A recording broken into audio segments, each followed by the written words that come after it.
Boa tarde. Meu nome é Danila, eu a princípio me inscrevi como cidadã, não estava representando nada. Eu sou moradora de Souzas e gerou-se uma comoção da população, principalmente nessa semana de fevereiro, devido à baixa do rio, e criou-se um movimento do Rio Atibaia. A gente está divulgando isso no Facebook, teve uma divulgação da mídia. Esse último final de semana a gente se reuniu na praça e o intuito desse movimento é a conscientização ambiental. Nós somos formados por biólogos e veterinários, jornalistas, temos alguns membros da mídia e o apoio da subprefeitura.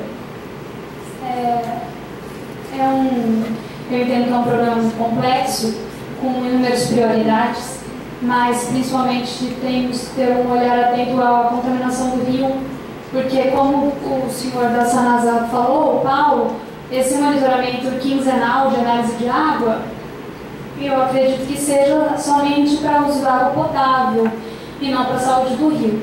Nós temos estamos perdendo muitos representantes da fauna em todo o entorno do rio. O Perdigão, que estava aqui, está fazendo esse monitoramento, ele tem alguns dados sobre isso também, e é sobre isso que eu queria dar uma sugestão.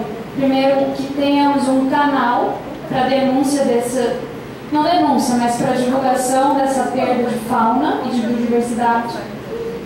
O nosso movimento virou um canal desse tipo de informação. A gente está recebendo inúmeras mensagens e fotografias sobre isso e a gente está sem saber muito para onde passar essa informação.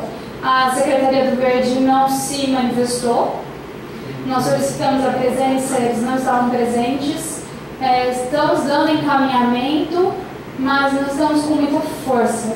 Então a minha sugestão seria mais em questão à informação da população, nesse sentido.